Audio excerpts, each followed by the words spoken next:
talking Illinois high school football. If your goals are as high as you talk about, tonight's the night you go out and just take one more step. It's a view from the West. And it starts right now! Welcome to View from the West podcast. I'm your host, Greg Armstrong, and I am really excited for today's episode. It's an idea I've had in the back of my mind for a couple years, and we finally got it done. Our coaching conversations continue this week with two great head coaches from the state of Illinois, the father and son duo of John and Pat Elder. Pat Elder, the current head coach at Bureau Valley, his dad, John, the Hall of Famer and longtime head coach of the Alexis Cardinals. It's a great conversation about football, family, how it all kind of blends together into two amazing careers. I can't wait to get into it. I can't wait to talk to them. That's coming up in a few minutes. But in case you've missed them, a reminder to go back and check out the archives. In week 1, we had a doubleheader talking to both Matt McLean, the new head coach at Orion, and Zach Wagle, the new head coach out in Sherrard. In last week's episode, we caught up with the new head coach of the Rock Island Rocks, Anthony Rome, and we still have plenty of great conversations upcoming. Keep your eye out for a conversation with the Considines. We'll talk to both Caden Considine, our 2025 Player of the Year, and his dad and his defensive coach, Sean Considine. Really looking forward to that one. That one will be out next Tuesday, June 16th. Our preseason planning is well in the works. If you're interested in supporting View from the West, we have several ways you can do that for the 2026 season. First, if you're not already, subscribe to View from the West on YouTube.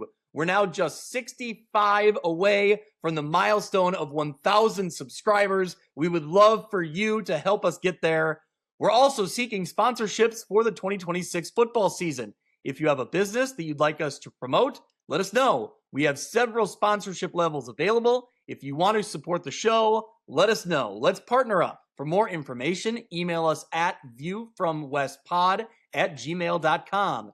If you don't have a business, but you want to support the pod, you could do that through donation. Simply head to paypal.me/viewfromwestpod.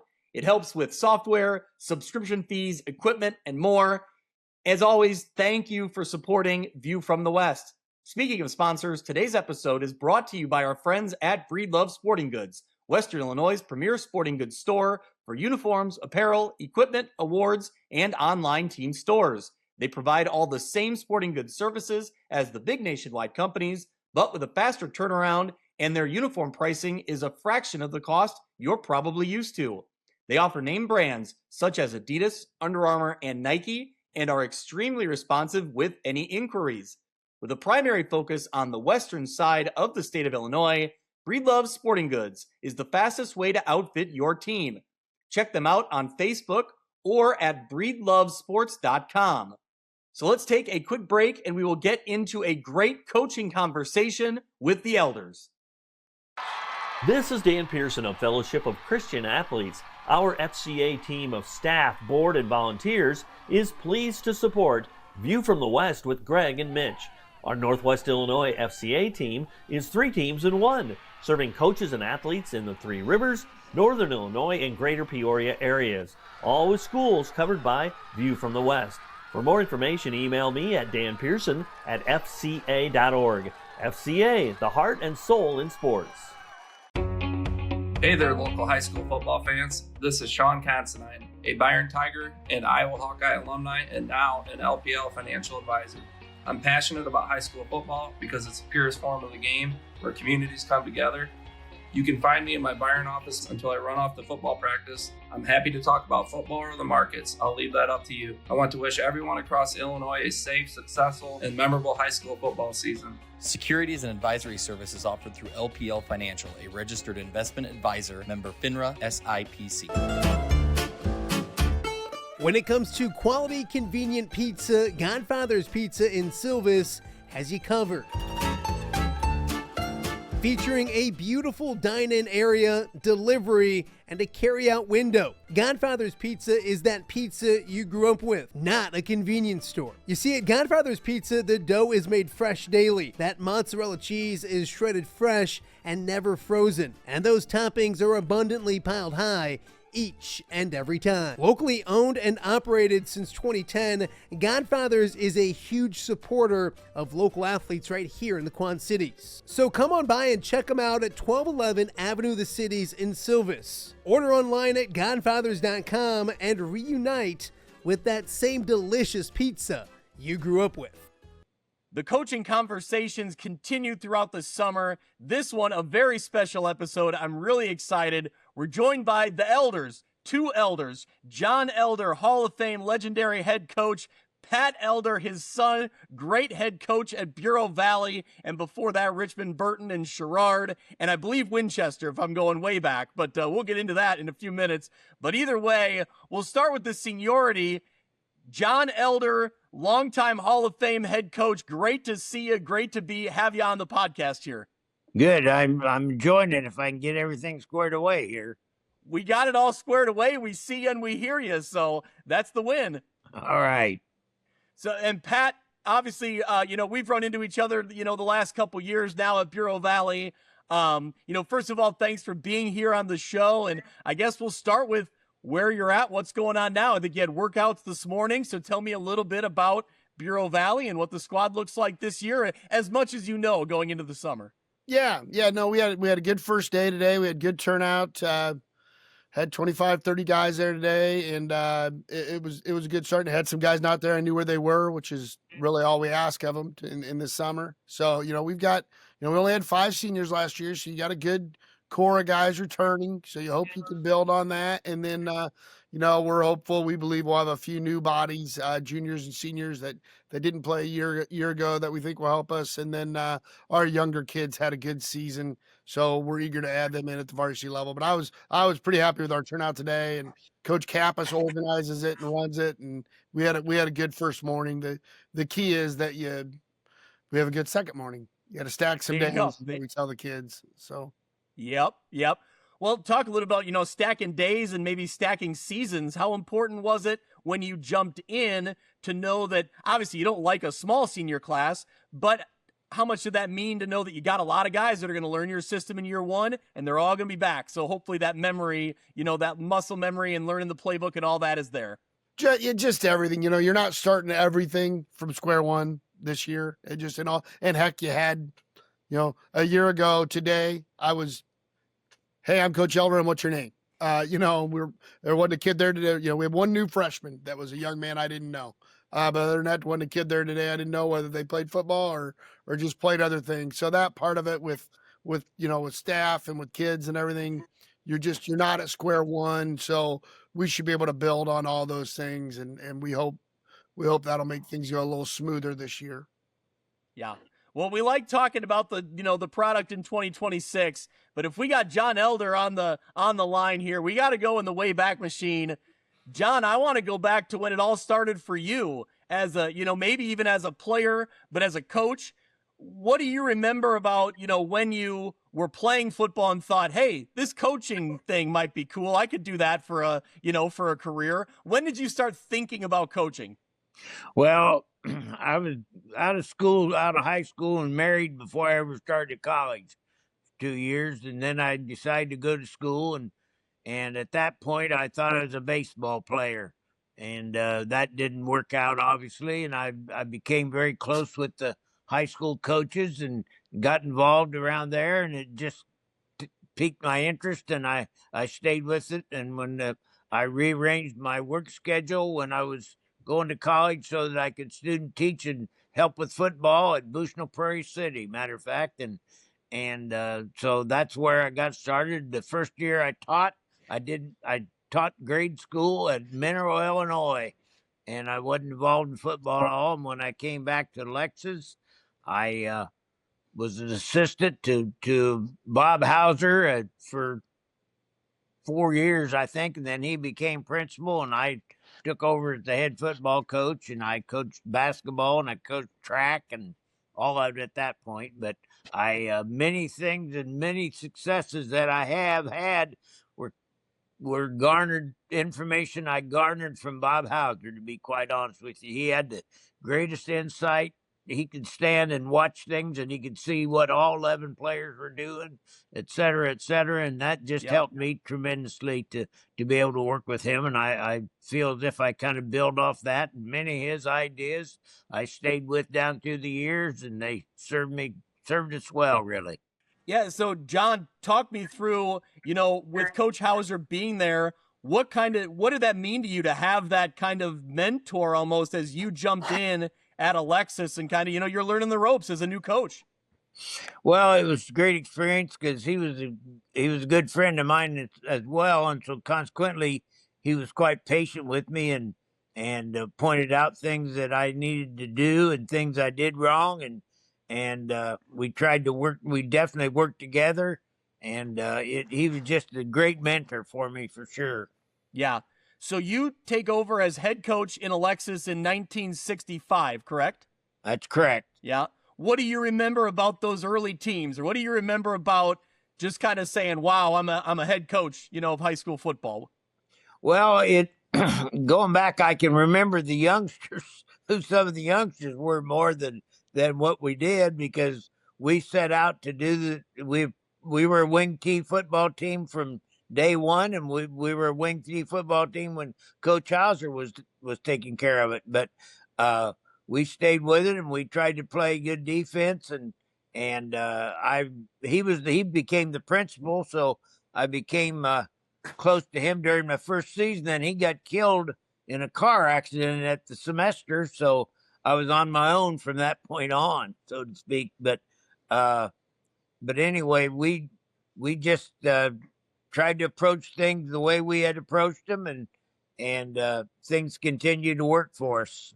Yeah. Well, man, that had to be quite a shock to have, the person that you really looked at and kind of relied on as a vital part of your kind of knowledge of how to be a head coach, to be there and then, suddenly be gone. That had to be tough. No question about it. It was quite a traumatic time for us because he was a good friend, and I was supposed to have been with him. Yeah. But at that time, the amount of money we made teaching and coaching at that time, you couldn't support a family, let alone do much playing around. Yeah. Well, I guess, as you take what you learned from him, and what kind of worked for you early on, or when did you kind of see like the light switch and think like, okay, like we're figuring this out and we're winning some football games?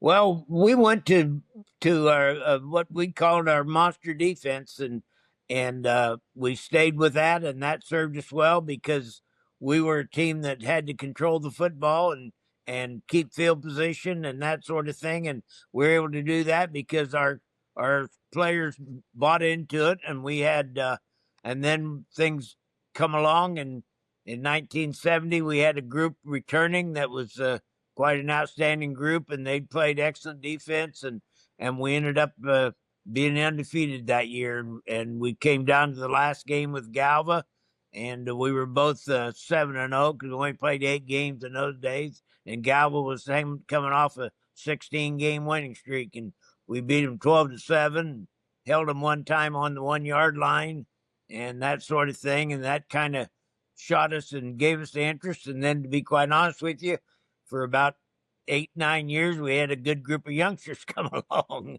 and we had some numbers. We always had numbers. At one time, we had 55 boys out for football at the high school level, and we only had the most kids we ever had in school was 208.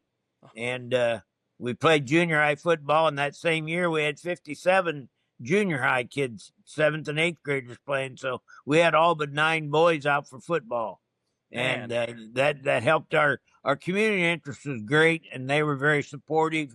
And this helped us a lot in that respect. And then, like I say, we got some numbers that we could do things with, and we had some fine athletes, and things kind of took off for us there. And once we got involved, and to be quite honest with you, that first year with the playoffs and having success in the playoffs, that made a big difference for us.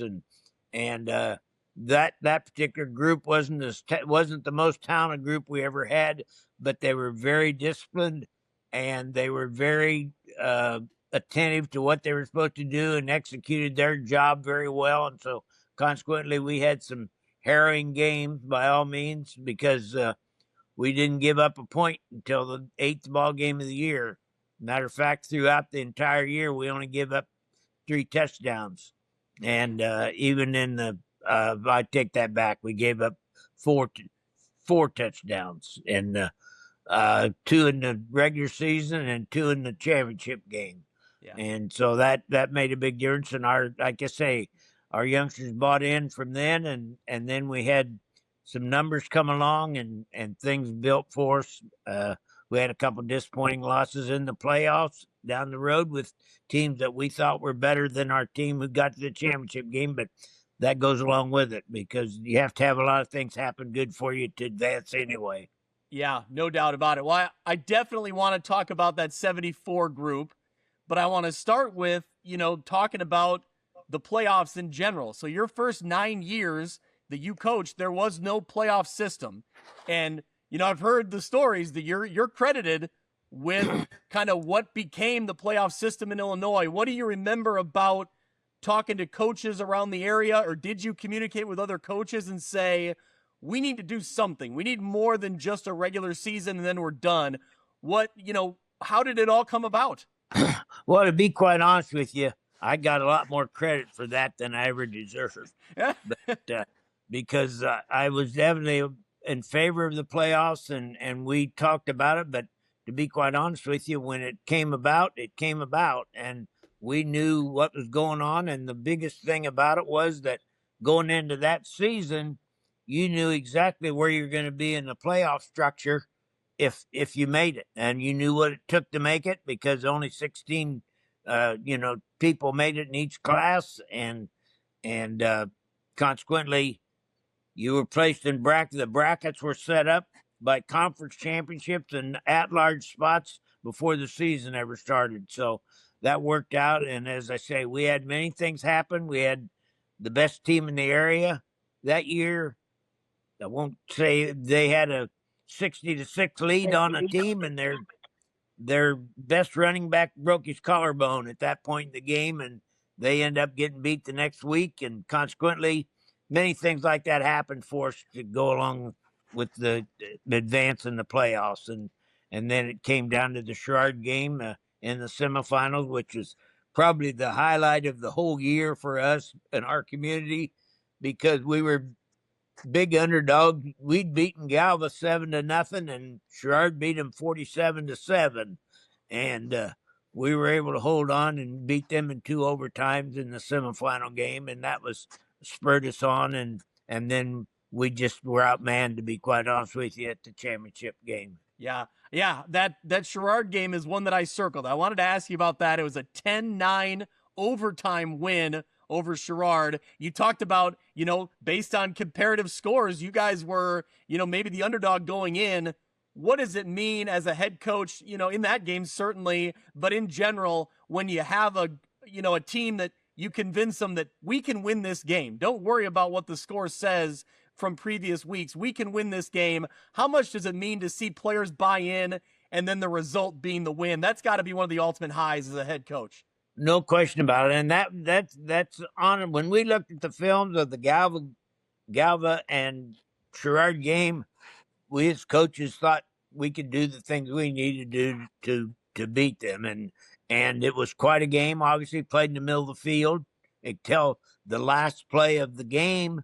Our back got loose and they ran him he ran about 65 yards and they ran him down like on the 12 or 15 yard line to send it into overtime. And to be quite honest with you, they changed some of the wording in the overtime series in the future because of what happened in that game, because it just said in the rules that each team would get 4 plays. Well, there was a penalty.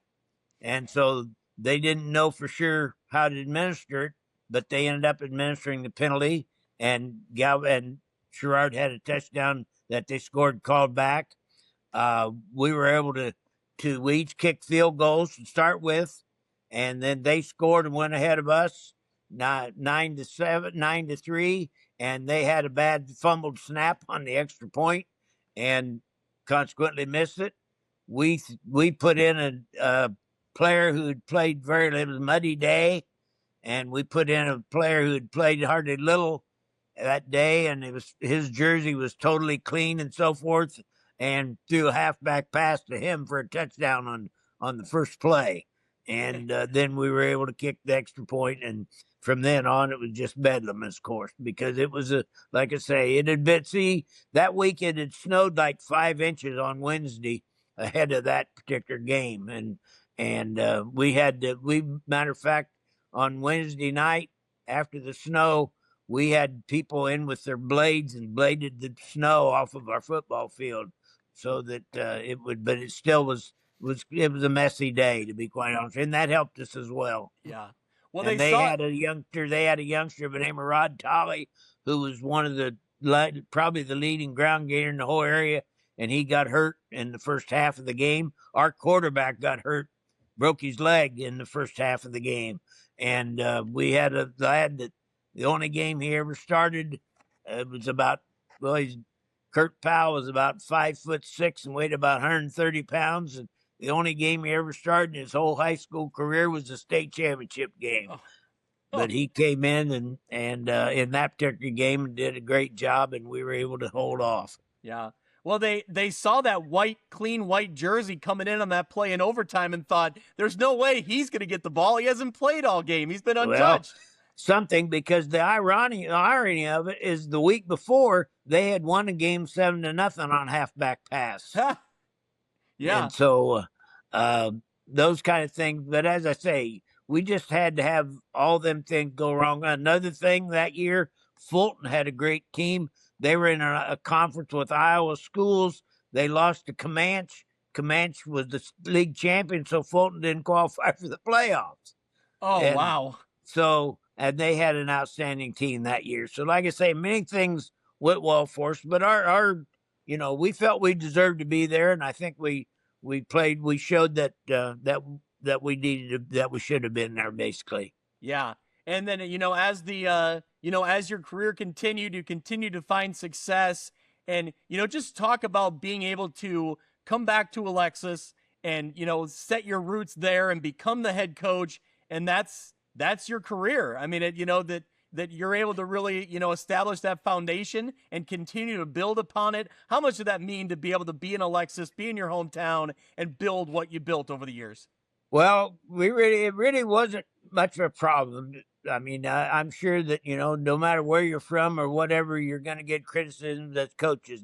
You know that when you begin. But our community was very supportive, and they were supportive of our family during all the time. And it really, as I say, it wasn't ever a burden. It wasn't a burden at all. And very, very few times did I ever have to contend with people because of things I'd done as a youngster, let's say, that they threw back in my face or whatever, because I also became the principal and superintendent when I was still coaching. And so consequently, I had many things that I dealt with. But we got great support from our community, and really from the standpoint of being a problem from being a hometown boy, that wasn't a problem at all. Yeah. Well, Pat, when you hear all the stories and you hear, about his time in Alexis, and you don't know it very well, when I say head coach John Elder, what are the first things that come to mind for you? Consistent. I mean, he was just in everything that he did. You knew, it doesn't mean you liked it. But he was consistent in everything that he did, and really in everyone that he treated, as far as in the hallway during the day and players at practice. He was just firm, fair, and consistent. You knew what you were getting into. And most importantly, the skill. I had a lot of things obviously that I liked from him, but when you got an answer from him, you knew that was the answer. That was the answer. It wasn't, you weren't going somewhere else. And he wasn't changing his mind. Down the road, he might realize that the answer he gave you was the wrong one, but it was the answer he gave you at the time because he thought it was the right one, and that was the route he went. And so, that's probably the biggest thing always. And as a dad and as my coach both, but when you got an answer, that was the answer, and then playing for him because of I laugh, Dad won 1974, but I've read all the articles and stuff, and I laugh about. There was an article about the team going into the championship game or something, and it talked about their archaic offense and the things that they did. That was in 1974, and he continued to do them, and then he and I've done them. We've added a little to it, but our core was his core, and my point on that is I've always felt, I'm biased. He's my dad, but he was very, very progressive in dealing with kids, dealing with parents, dealing with situations. He handled some things that are vogue and hot button words today. He was doing them 45 years ago. And that's probably, I think, the biggest reason for his longevity is it was his stubbornness, but it was a fair stubbornness, for lack of a better phrase. Yeah. John, what do you remember about quarterback Pat Elder in Alexis? Well, Pat wasn't the most skilled guy in the world, but he did what he was capable of doing what we needed to do at the quarterback spot, and he did throw the ball fairly well when we threw it, and we had some success at that level because we were running. One of the biggest things with Pat and I, as far as football was concerned, we left football at school. We never discussed football over the dinner table or at home or whatever. He spent more time with his mother talking about football than he ever did with me at that point. But that was, I felt that was important in his development and in our success, to be quite honest with you. Yeah, no doubt about it. Do you have any games, Pat, or any stories that stand out about, being in the huddle with dad and coach, and it's always kind of there. He's your coach on the field, but it's always that dynamic. Oh yeah, for sure. We were, my group of kids they were at our house all the time. My mom was a baker.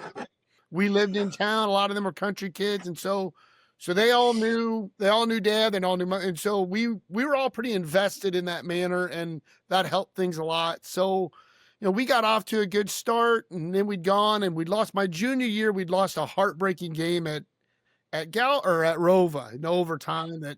Anyway, it was a bad deal.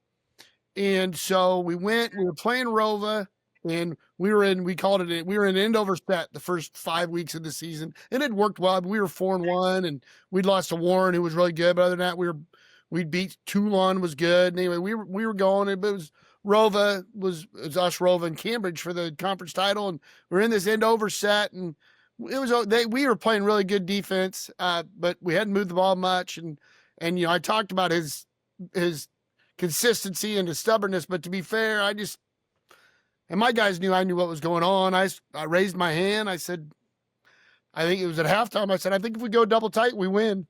He says, what do you mean? I said, getting 2 tight ends, they can't stop us. He just looked around the room. He goes, what do you guys think? They said, yep. And he goes, all right, let's go. And we went out and dominated the whole second half. And that game kind of propelled us to win up time for the conference. And we won a playoff game for 30 in a row, which for a school of 130 kids, that's a big deal.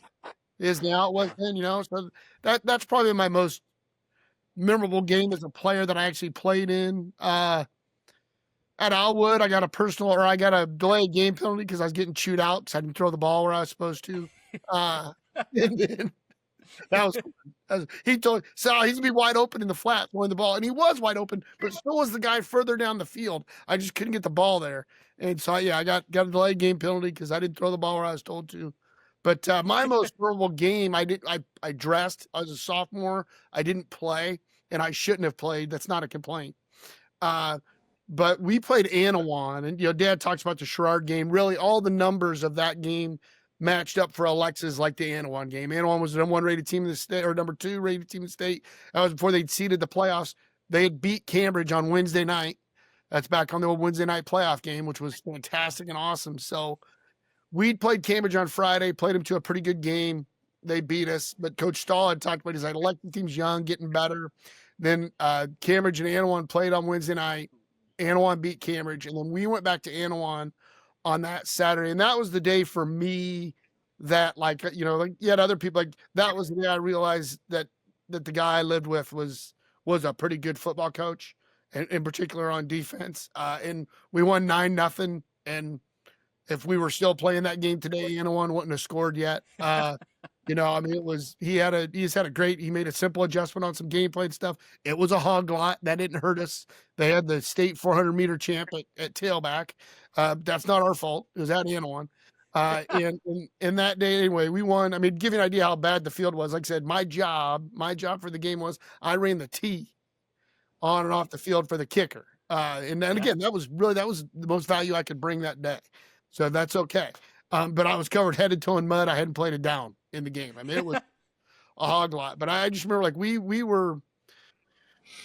found a way to have the ball offensively and not make a mistake. We played great defense, and then when we got an opportunity, we were able to punch it in and score. And I mean, if you'd lined those two teams up and said that we were going to win just looking at them physically, I mean, that team had Ted Van Hefty, that was a Division I football player on it. Neil Sherrard was the state 400-meter champion. And the Rakestraw twins, they both played Division I baseball, you know. And obviously we had a few kids that could play, but man, they were good. And we won 9-0. And that was the day that I'm like, you know, that was kind of the day I've always felt like I knew I wanted to be a high school football coach, and the day I knew it was a pretty good one too. Yeah. So you kind of answered a couple questions there in one.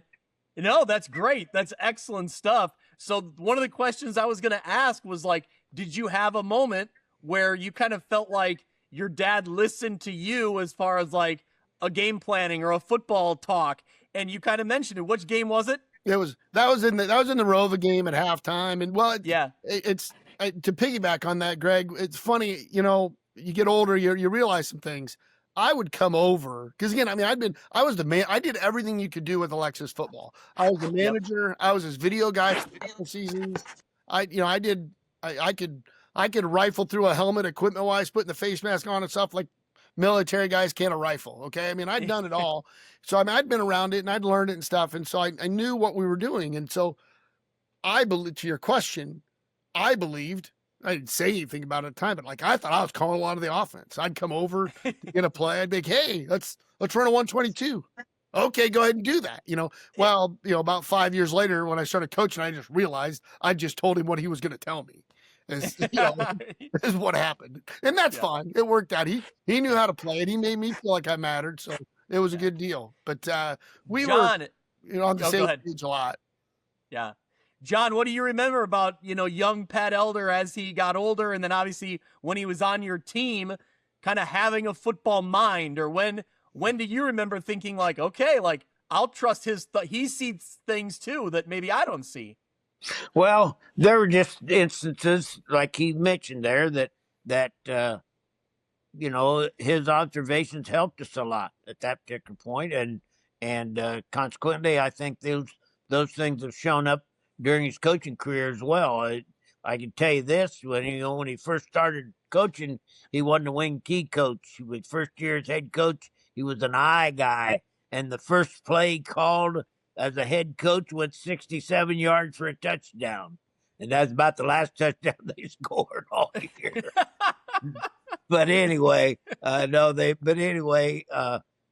when he got to Sherrard and that's when he went to the wing D offense. And I would say this, when down through the years, when he was at Richmond-Burton particularly, he was able to do so many more things with the offense than we were able to do based on his personnel and so forth. And of course, that's always your success is based on that to start with. But he was able to do so many more things that I had never thought about, to be quite honest with you, with the offense, and it really helped, and it made a big difference for him there. And so, and he knows what he's doing on offense. This episode of View from the West podcast is brought to you by Simulation Sports. In addition to golf simulators and batting cages, Simulation Sports provides golf club repair, custom fittings for driver shafts, and even private lessons for golf, baseball, and softball. Whether you're looking for a fun group activity or want to fine-tune your skills and equipment, Simulation Sports has something for everyone. Visit their facility at 400 South Main Street in Monmouth, Illinois, or go to thesimulationsports.com to start playing today. At Modern Woodmen of America, service is about more than our members. It's about our community, too. We share values that include personal financial security and helping friends and neighbors in need. We're your partner helping you protect your future, and together we're making an impact here in our local communities. I'm Nate Neighbor. Find me on the Modern Woodmen of America website. Get to know your local Modern Woodmen representative to plan for your financial future and learn about valuable member benefits. Modern Woodmen of America. Touching lives, securing futures. Securities offered through MWA Financial Services, Inc., a wholly owned subsidiary of Modern Woodmen of America. The View from the West Player of the Week is brought to you by Breedlove Sporting Goods, Western Illinois' premier sporting goods store for uniforms, apparel, equipment, awards, and online team stores. They offer name brands such as Adidas, Under Armour, and Nike, and are extremely responsive with any inquiries. With a primary focus on the western side of the state of Illinois, Breedlove Sporting Goods is the fastest way to outfit your team. You can check them out on Facebook or at breedlovesports.com. Hey, this is Brett Bielma, the head coach of the Fighting Illini from Prophetstown, Illinois. You're listening to the View from the West podcast. Well, talk about your time in Sherrard when you got to coach together, because you didn't, outside of playing and coaching together, then you reunite in Sherrard. I guess first, John, what did it mean to you to be able to coach alongside of him after coaching him as a young athlete?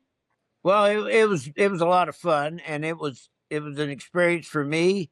It'd been 40 years, 35 years since I hadn't been the boss, so to speak. And, early on, we were talking about something and I said, well, I think you ought to do this. And he said, no, I think we ought to do that. And I said, well, you're the boss. And he said, don't forget it. And so consequently, we went from there. And I basically worked with the defense at Sherrard.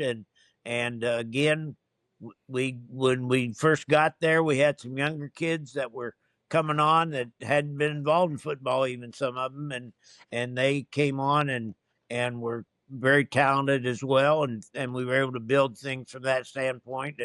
And I helped in the booth during ball games, and I could see some things offensively as well that helped, I thought. But I basically worked with the defense all the time, and also. It was a difference for me because, to be quite honest with you, when I got there, I was kind of a novelty to the kids, so to speak. Being an older coach, and some of them knew who I was, but who knew me, but very little, and they bought in, and we got along quite well with the youngsters, and I was kind of the manager as well. I obviously was able to get there ahead of practice and get everything set up. So when we started practice, we had everything we needed in place and that type of thing. But I really enjoyed it and it worked out. And somebody, the best thing I could say when we got all done, we were still speaking to each other. Yeah, exactly. So that, I think, tells you a little bit about the relationship. Yeah, that Pat, that had to be pretty special to be able to bring him in and, pick his brain and also maybe tell him you're the boss once in a while, but it had to be fun and it had to be a really good experience. It was great. It was, going into my senior year of high school, he'd had some assistants retire and they weren't able to replace him. And so he and I had the light bulb went on for me a little bit with him and how to handle him and his demands. But that was the first time, as far as a real relationship, seeing us kind of work together on some things on the football field really came about. And then he'd come to Winchester for a couple of days and they were the best 2 days of practice we'd ever had, were the 2 days he was there. And so I wasn't worried about he and I coming along coexisting. I saw immediately, and it really wasn't my goal, but I saw immediately with adults at Sherrard who remembered him and such. It gave me some instant credibility. It gave our staff, and really with our other coaches in the building, I think it immediately helped me with them because people knew Dad was kind of a no-nonsense guy, and I don't know that I'm a no-nonsense guy, but, that we'd operate and function in a way people would like, so that part was helpful. And then I just, I underestimated. I mean, I just needed help, and I knew he was good help, and that was what I thought. And then, I very quickly he was very good about suggesting, not telling, but when situations that weren't football situations came up that I hadn't dealt with, and, other coaches there, a lot of them weren't in the building, weren't in education, didn't know how some things worked that way. I had a guy that had been there and done that. And so again, some of those things I talked about as far as dealing with parents and addressing, being proactive, addressing some situations, getting some things done, what matters, what you need to draw the line on, and what other things you need to maybe, I remember getting the first game, and I was getting ready to choose some kid out for his socks or something. It was during the week, and he goes, "Hey," he says, "you've been on him for 2 weeks." He says, "and they've responded." He says, "but we've rode them for 2 weeks or 2 months or whatever." He goes, "Who cares if one of them's got 3-inch white socks on? Who cares if the other one's got 5-inch white socks on? Because you told them to have white socks, they'll do it." And just said, "Go play the damn game." And, and I thought that was pretty sound, good advice. And, the other thing he taught me, the big thing he taught me a lot of things, but you talk about that time at Sherrard. So our first game at Sherrard was against Kewanee. It was Greg Christakos had a great team. They had a Salisbury kid at quarterback. They were a good team coming back. We went down there and we hung around. We hung around for a half, and they scored right with like 8 seconds left in the half to make it 13-14-0. But we'd hung around. We were right there, and we missed a touchdown pass right before that drive. We dropped it. And we went in at halftime, went over our stuff, and we were coming out of the locker room. We were walking out, and he waited till the other coaches were off, kind of going where they were, and he just grabbed me by the elbow. He goes, "Hey, you need to make a decision. What serves you better here? Losing 20-0 tonight or getting beat 49-7, but saying you scored 7 points?" He goes, "This is your show, but," he goes, "I think 20-0's better."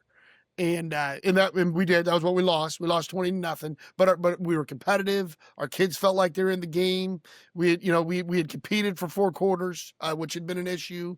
All of those things, and it led to. So then the next week we upset Rock Falls 21-20, and we wouldn't have won week 2 had we not lost the right way week 1. And I think that's something that oftentimes get lost on some young coaches today, and probably would have got lost on this young coach too. Yeah, that's great. John, do you remember that? You remember? Yeah, I do. One thing that I found it helping at Sherrard and not knowing the people, so to speak, and the youngsters when I went in, I made it a point every day in practice to call every youngster by name. And throughout everybody on the team, fresh, soft, varsity, everybody, I just made a pass during exercises or whatever to call them by their name. And I think this was important that they responded to me a little bit because of the fact that they knew who I was and I could pick up on it pretty quickly. And at that point in my life, I was pretty good at that type of thing. Now then I'd have a little trouble remembering all that probably, but I think that helped a lot in terms of development with the young people. And, and consequently they bought in, they thought found out that we were sincere about what we were doing, and they build on from that. Yeah. Pat, are there things like that you maybe as a head coach, you would have had to learn them eventually, but that you felt like you knew from day one as a head coach because you'd seen your dad do it? Just a little detail like that, like talking to kids by name. What, you remember stuff like that you felt like you were a step ahead when you started? Well, I think not just coaching, teaching, administration. I mean, the fact, I mean, I'm not going to act like I'm him with names, but I'm pretty good with names. And, so we're all human, and kids appreciate that. The fact that you see them in the hallway during the day, say hello, and call them by name, that means a lot to them. It did 50 years ago, it did 30 years ago, and it did 2 weeks ago. That was something. And again, it's not something you try to do or whatever. I just didn't know any better because that's what I always grew up in. He always, at Alexis, K through 12, ate in the same cafeteria in different shifts. So he sat down there every day at lunch, and where you had to go through and get your milk and talk to every kid in the district every day, and called him by name, and they knew he was there. And heck, I just didn't know any better. So yeah, I think that's been real helpful. And I do the same thing with know who they are, talk to them, know what else they got going on. Those are all things from dad, always, being excited when they succeed in something else. We had some youngsters this year at Bureau Valley that had big springs in track and baseball, and they're appreciative that you recognize those things and want them to have success. Yeah. Going back and reading the different articles and just kind of following your careers, both of your careers, throughout your time, what I think is really cool is kind of the family aspect, and that there's, I think, John, you had seven kids. Did I get that? That's that correct. right? So Yep. 7 kids, handful of them are, involved in high school athletics and coaching or whatever, variety of different ways. Obviously, Pat's gone on to be a head coach in this area and around the state. But I guess I'll start, John, what do you remember about kind of the family? I think I read an article about how the kids would spend a lot of times running the hallways just waiting for you to get done with work or whatever it was. And I think now looking forward, Pat, you probably felt some of the same things raising families around, high school athletics. But John, what do you remember about kind of raising a family with 7 kids and coaching and all the chaos that goes with it sometimes, I guess? Well, I would credit their mother for a lot of things with the family, because she was totally committed to what we were doing, and consequently lended her support to everything that we did, and saw that all the youngsters were involved. And as time has gone on, out of our 7 kids, 4 of them have coached.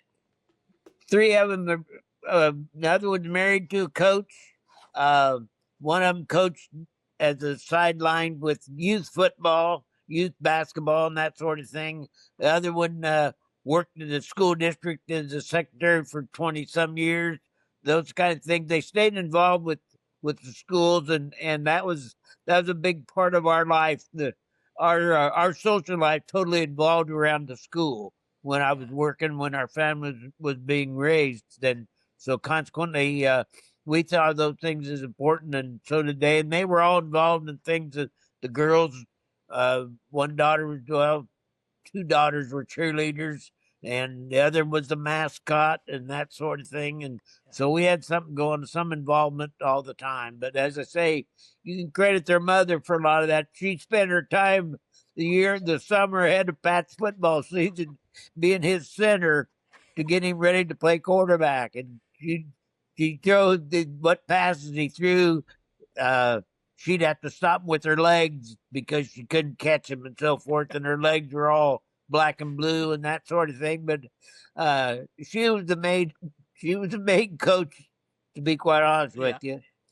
Well, Pat, you've talked about that your wife is the second greatest coaching wife behind your mom. So take me back to, you talked about, I think John referenced that you would have more football conversations at home with her than you would with, Coach Elder. So what do you remember about, about your mom and, Judy Elder? And what do you remember about you when you were in high school and a quarterback? And she loved to compete. She just loved to compete, and she loved to watch us compete. And she talked about, one thing she talked about with me, she said, my 2 brothers weren't really athletes, so they played in the line and I was a quarterback.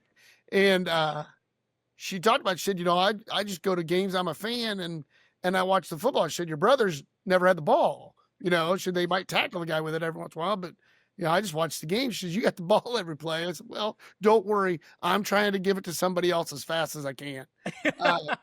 So, but she, like Dad said, she was just, she loved to compete. She thought it was important that you competed. And so that was kind of always her message on things was what I wasn't going to outrun anybody. So how was I going to overcome that? What things could I do to fix it? What can I go about there? She knew she listened to him on the fact. And so when she worked with me on stuff, I had a football at home, and of course in our offense and what we were doing, she'd make, if I was sitting there watching TV, she'd flip me the football. Don't throw it, but handle it. And I'd just sit there and handle a ball and do those things. But like I said, my mom, we were a Scrabble household. And she didn't want to play Scrabble. She wanted to win at Scrabble, or Trivial Pursuit, or whatever other game you're playing. And that was the big thing. And something else with both of them, you talk about Alexis that has helped me in my coaching career, was when he says we were involved in everything, we were in everything. Him and Mom directed the junior class play at Alexis High School. They were the directors for it. So, I mean, I was in the play. My brothers, sisters all were too. I did everything but be in the chorus, which is obvious why I wasn't in it. And then I did choose not to be in the band, but my sisters were in the band. But I mean, Alexis High School was our whole life. And where that's helped me, or what I've tried to carry on from what I would have learned from Mom and Dad, is you can't tell kids that you want them to be in everything and then not have a plan to allow them to do it, And I think that's the mistake a lot of coaches make, or a lot of, not just coaches, people are making today, of hey, play 3 sports, but don't ever miss anything for mine. I mean, I need football to be your favorite sport from August to November. And then I just want to know where you're at outside of that and what you're doing. And I think that carries over from my time at Alexis and stuff from both of them being involved and doing those things. But I was Obi Upschlegel in Heading for a Wedding, the junior class play, Greg. That was my role. Yeah. Do I need to ask about John Elder, theater director too? Oh, well, we enjoyed it a lot, and I'd enjoyed that when I was in school, and came to a point where we didn't have any teachers that wanted to be involved with it, and so he cheated. Though.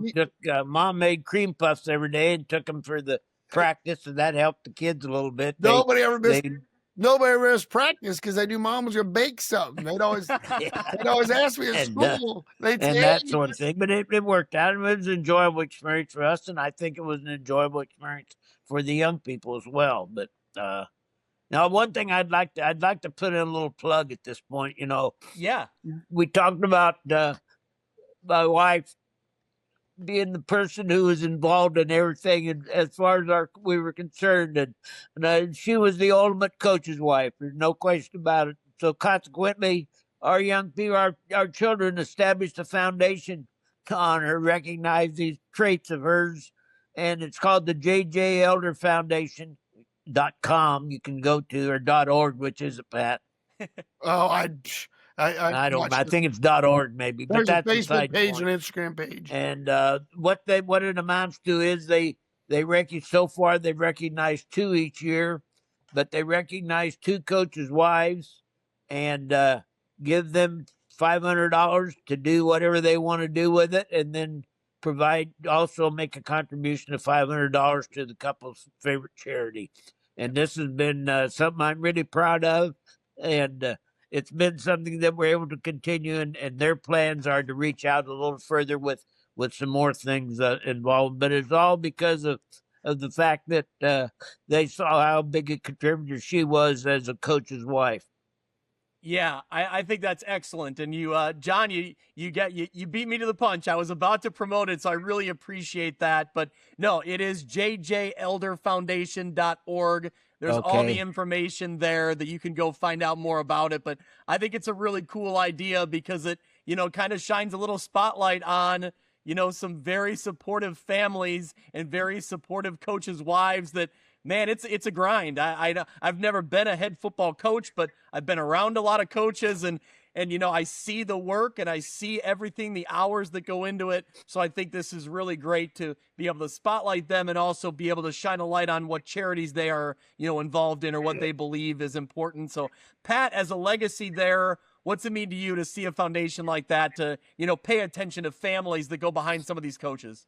Oh, like I said, she and my wife would tell you that she trained my wife in that and how to do things. And Case was obviously always excited that I coached anyway, but her and my mom traveled a lot of miles together and sat in the bleachers at a lot of games. And so, I can fully appreciate it. I know how committed she was and how committed my wife is to allow me to do this for all the years that I've done it and all the years that Dad did it. And they enjoy it as much as we do. So that's a big part of it. But she was a special lady, and I mean, he always talks about he wouldn't have been the coach he was without her, and I know I wouldn't have been the player I was without her, and so that part of it, I'm glad we're able to recognize her in some way, and she'd be embarrassed, but that's okay.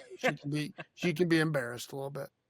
Yeah, well, I think behind all of us is a great woman who kind of like, steers the ship. So I think that coaches or not, I see that in my life too. So definitely. So well, no, I really appreciate it again. That JJ Elder Foundation, if you want to help out, if you want to nominate, somebody to potentially win the award, it's all out there for you. So, no, They great. have to. The nominations have to be in by September 7th, I think it is, something like Perfect. that every fall. And because a person was nominated one year and they weren't successful, they can nominate again. Okay, I'll make sure to get we've that gone information. all the way. We've gone from Tinley Park to Cesar, Illinois, to Fulton and Harvard, Illinois, to make awards so far. Matter of fact, one of our recipients the first year, her husband was coaching for the 57th year. Wow. And yeah. so consequently, she was recognized. Yeah, well deserved there for sure, no doubt about it. But okay, yeah, so yeah, there's nominations are due in September, so right about the middle of the football season there. I'll make sure to send out links, or we'll promote that for sure, no doubt about it. So that's great. They're really, really great. And I really just, looking at your family and kind of the family dynamic through the generations is really cool to see, because I think I've told my kids who are, getting into junior high and high school now that be involved, right? Get involved and compete and be a part of something bigger than yourself in the school. And I think that your family represents that. And then obviously, being the coach's wife and the great coaches' wives that you have now in the Elder family is really cool to spotlight. So, well, our thinking was this one thing anyway, other than it was our job. My job was the fact that I often wondered, and I felt sorry for parents whose youngsters weren't involved in anything at school, because in most cases, both parents are working. They didn't have any idea where they were between 3 o'clock and 5:30 at night during the week, and those kind of things are important. Yep. Yeah, absolutely. No doubt about it. I think that, like I said, we preach the same thing to my kids here. So we're taking lessons from you guys as well. But, well, okay, before we wrap up, John, I'll start with you. How is Pat similar to you as a head coach? And then I guess, how is he different? Kind of a two-part question. Well, I would say, let me put it two different ways. First of all, coaching has changed considerably from the time I retired till now. And the things that they do in practice and so forth now, they couldn't get by with doing what we did. I mean, the youngsters wouldn't participate, because I'll be honest with you, practice was much more physical than it is now. And I'm in favor of their particular plan, to be quite honest with you, more so than ours. But we were physical at least 2 to 3 nights every week for an hour or so in practice. That's one of the biggest changes, and something he's adapted to in his own methods, and I think it's much for the better, to be quite honest with you. I don't know. I go along to the games, and since I'm familiar with his offense and defense in most cases, I just watch the game. But I have a little different perspective, because I have a decent idea what's going to happen before the play starts. Based on the fact that we've grown together in football and think a little bit alike, I can pretty much predict some of the things he's going to do, and I can pretty much cuss when he does things that are dumb, just like I did. I was going to say, Pat, do you ever call a play and see it play out on the field? Maybe it doesn't go your way, and you immediately think, oh, man, Dad's going to get on me for that one. That was dumb. Well, I remember when we were down we were in the semifinals at Stillman. It was 28-28, and we had to run. It was 4th and 8 on about the 30-yard line going in. It was in the fourth quarter, about 5 minutes left, and I ran a crisscross option on 4th down, and we got the first down. And anyway, we didn't end up scoring on that drive, but it led to we turned it over, they turned it. It led to our score to win the game. But it was anyway, it was a play. I rolled with it. I believed it was going to be there, and it worked. And my brother, that was the first. I don't think my brother congratulated me after the game. He goes, Dad saw it develop, and he goes, thought we were going to lose Dad right there. And it's a double, it's a double handoff where you got to come underneath, and then the guy pitches it back to the quarterback. And anyway, I just remember my brother goes, I thought we were going to lose Dad right there. I said, I was there all the time. It was good to go. But that we. Like he said, the great thing about him, having him when we were together at Sherrard and even now, is football was football. And I know I tried to take that from him. But so if we agreed about something, great. And if we disagreed about something, we disagreed about football. But, my wife rarely knew about it. And my mom rarely knew about it. And we just got to, that part of it was good. And I think that was something key I took from him is you can't take that. It won't, if they're going to support you all the time, you can't be going home and complaining about it all the time, and I think that was a good thing. But like I said, we had my first year at Sherrard, he truly stuck to the offensive line and the defense, and I truly stuck to the linebackers and running the offense. The second year was when the good fights really started because we started mingling in the other stuff. Oh, that's good. That's the good stuff then. Yeah.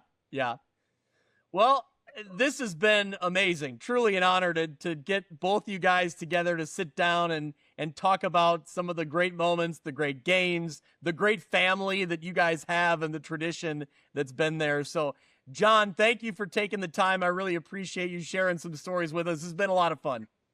Well, thank you so much for having us. I enjoyed it immensely.